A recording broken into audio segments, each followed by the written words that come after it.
You really shouldn't have come, my mom muttered, still chopping vegetables without lifting her eyes. My dad smirked. Nobody missed you last year either. I forced a small smile, set the gift bag on the counter, and slipped out quietly. Half an hour later, my phone buzzed. First from the florist, delivery cancelled. Then from the bank, joint account access revoked. A few minutes after that, the family group chat blew up. Why would you do this? I stared at the screen, then typed my reply. For weeks I had obsessed over every little detail, what to wear, how to show up, what gift would prove I still cared. I convinced myself the past didn't matter, that maybe this year they'd soften.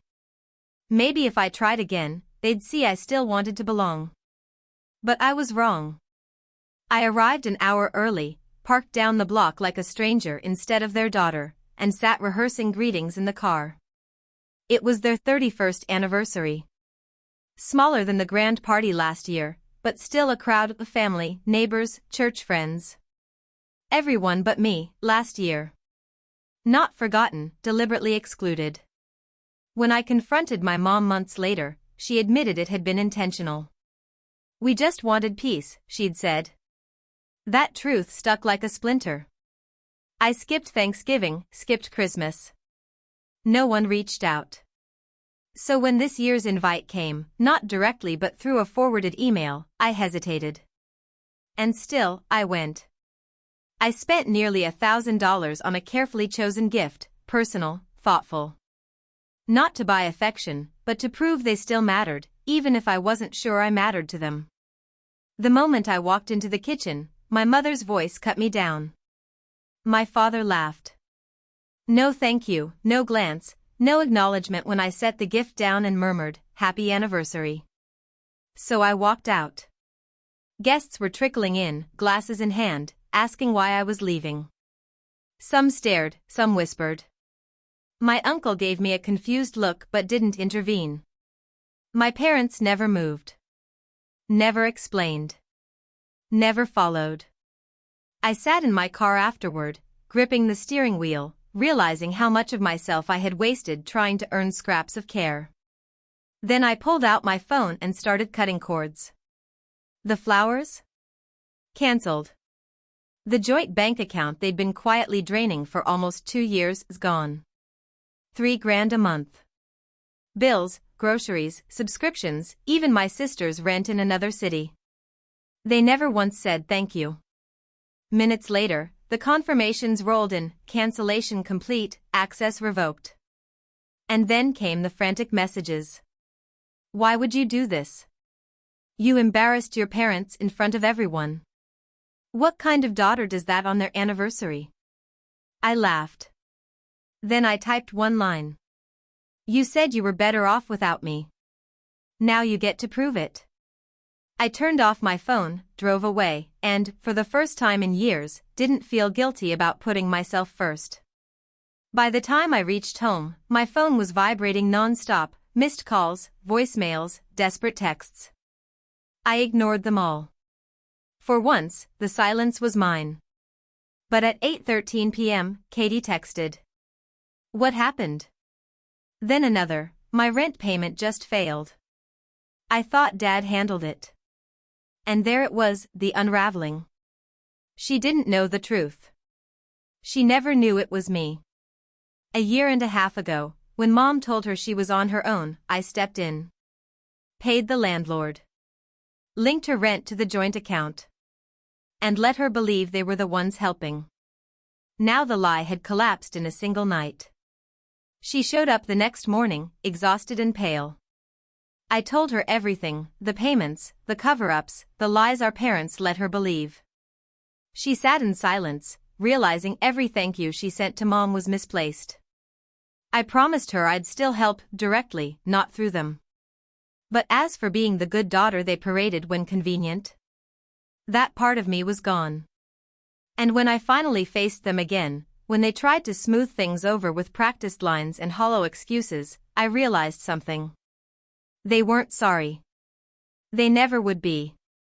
Because sorry doesn't live in that house. There are ways to fix things without burning bridges, my dad said, his tone heavy. I waited. Walking out like that, it humiliated us in front of everyone. You think that didn't sting? And there it was. The heart of it. Not my pain, not the way they treated me, but their embarrassment. The whispers. The stares. Their reputation. That was the wound they couldn't stand. I stayed quiet. Just listened. My mom shifted, fidgeting. We know things haven't been easy. But shutting down that account? That hurt more than just us. You know Katie relies on that rent. That's when Katie came in. Her face blotchy, eyes red. She sat next to Mom, looked straight at me, and whispered, I don't want this to destroy everything. It already feels like it's all falling apart. I turned to her. You shouldn't even be here for this. She blinked. What? This conversation isn't yours. I told you already, I'll make sure your rent's covered. I won't let you suffer for their choices. But don't let them drag you into this. You're just another piece on their chessboard. She looked down, silent. My dad leaned forward. So now you think you're above us? You wouldn't be where you are without this family. You think success comes from thin air? No, I said calmly. I got here by doing the opposite of everything you taught me. He shot up to his feet. Watch yourself. You think cutting money makes you powerful? We can talk too. People listen to us. Don't think your job is untouchable. I stood too. I've fought too hard to be scared by two unemployed manipulators with nothing left to lose. For just a second, Mom's face cracked in shock, then twisted into rage. You think you're better than us? After everything we gave you? You didn't raise a daughter, I said. You raised a wallet. And the account is closed. Katie slowly stood and stepped closer to me, away from them. It was the first time I saw her choosing. I turned toward the door. You'll regret this, Natalie. Dad shouted after me. I didn't even stop walking. This time, I wasn't angry. Not confused. Just done. Later that night, Katie texted, You were right. I didn't see it before. I told her I'd send rent straight to her landlord. She wouldn't fall with them, but I wasn't going back.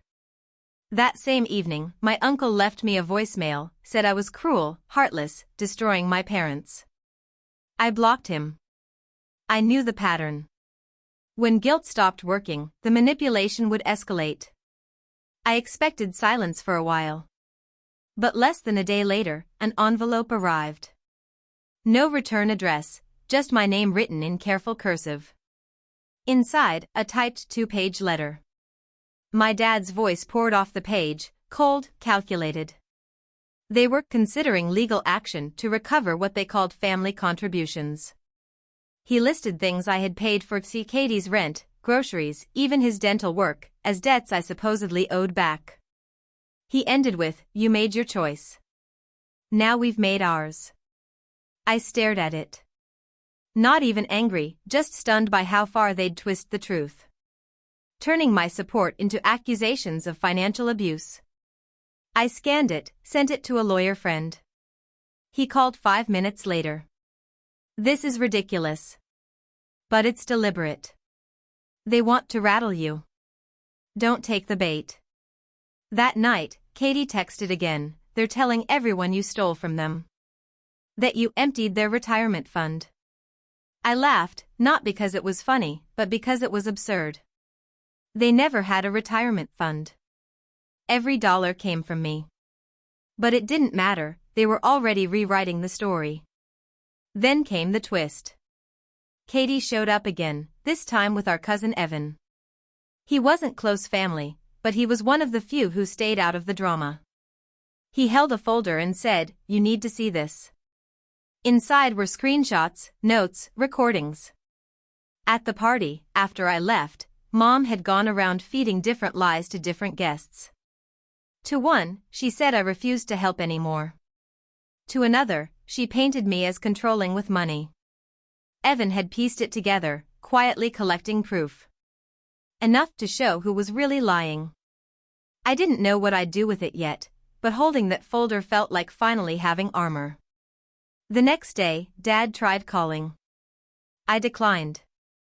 An hour later, Katie sent me a screenshot of Mom's public Facebook post. A whole monologue about how their only daughter had turned against them, left them struggling. Sympathy comments flooded in. So I left one line beneath it. Should I post receipts here, or hand them over in person? 5 minutes later, the post vanished. Group chat silent. Evan texted, that shut them up. But I knew it wasn't over. Not even close. When the Facebook stunt failed, the house went quiet. But it wasn't a peaceful silence. It was the pause before a storm. Relatives began picking sides. Some privately told me they understood, then followed with, but family is family.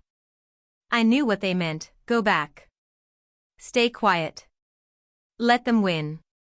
Then came the voicemail. A blocked number, Tuesday morning. It was Mom. Crying. Real or staged, I couldn't tell. You win. Fine. We were wrong. I see it now. I don't want this to drag on. Please, just come tonight.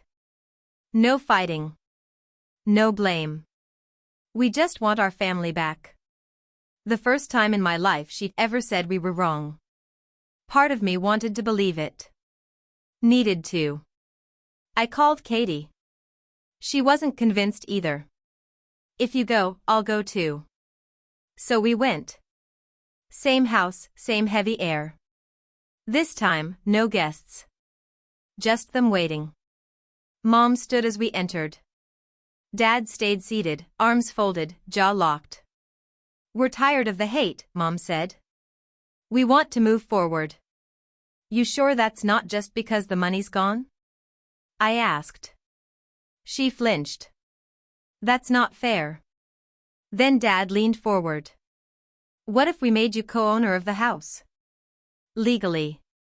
It's only right, you've given so much. For a second, it sounded almost generous. Then I saw it, it wasn't an offer. It was a trap. A chain disguised as a gift. A permanent tie to them. Katie shook her head. That's not what she needs. This is us showing gratitude, Mom insisted. And if I say no? I asked. Dad smirked. Then you'll prove what you are. Always the victim. There it was, the mask slipping again. I don't want your house, I said. Not your apologies. Not your guilt. Nothing. Oh, you'll crawl back, Vish, Dad spat. I know, I replied. Because you just lost your last chance. I stood. Katie rose with me. I turned to her. I'll keep helping you. But not through them. Never again. She nodded. Calm. Certain. And we walked out. I think that was the moment she finally chose where she stood. We left the house together. Outside, she grabbed my arm, hesitant. You're done, right? Yeah, I said. For good this time. She never went back after that. Within a week, she officially switched her mailing address. From then on, I wired her rent, $900 each month, straight to her landlord. Then came the message that nearly broke me. You're the only one I can rely on. The best sister I could have asked for. My parents didn't stop immediately. They tried a few more tactics, emails, relatives dropping messages, even a weak attempt to claim fraud on the old joint account. Nothing stuck. Eventually, they realized there was nothing left to take. No money. No leverage. And no daughter. It's been 4 months since I last stepped out of that house. Since then, silence. No calls. No guilt-drenched letters. The group chat? Dead. Sometimes I forget it ever existed. At first, the quiet felt eerie, like the pause right after thunder when you're bracing for the next strike. I kept checking my inbox, waiting for a final twist, maybe a lawyer's threat, a wild accusation, some desperate new angle. But nothing ever came. Slowly, the silence stopped feeling like a warning. It started feeling like freedom. I'm sleeping deeper now. I don't wake up with dread, wondering which crisis they'll dump on me or which obligation will be framed as love. My apartment feels peaceful, not heavy, not chaotic, not humming with resentment. Even the old joint account sits frozen, untouched. Sometimes I check it, half expecting some shady access attempt. But it stays locked, like a vault to a past I don't live in anymore. Katie's thriving, too. She admitted she'd been holding her breath for 2 years, always waiting for the strings attached to every bit of help. Now the money comes straight from me, no conditions, no manipulation. She's lighter, calmer. She even moved into her own place 2 weeks ago. I helped carry her boxes up 3 flights of stairs, watched her turn the key in her new door, her door. No ghosts, no threats lurking behind it. That night she sent me a voice note. Raw. You're the only one who's never used me. You could have let me live in their lies forever, but you didn't. You told me the truth, and you never stopped helping. You're my family. You always were. It hit harder than I expected. I told her she was free now, too. This time, she believed me. But just when I thought things had settled, something new happened. A DM popped up, from an old classmate I hadn't spoken to since high school. They'd run into my parents at some local gathering. Apparently, my parents were telling everyone they hadn't heard from me in months, that I'd cut ties with no warning, and that they were worried I'd gotten involved with unstable influences. Quiet rumors, subtle ones, but still poison. I didn't answer. I didn't care what neighbors thought. Still, I screenshotted it, saved it. People like them don't stop rewriting the story, even after they've lost their audience. Meanwhile, I started planning my next step. Moving out of state, somewhere fresh, far enough that even accidental run-ins would be impossible. I hadn't told Katie yet, but I knew I would.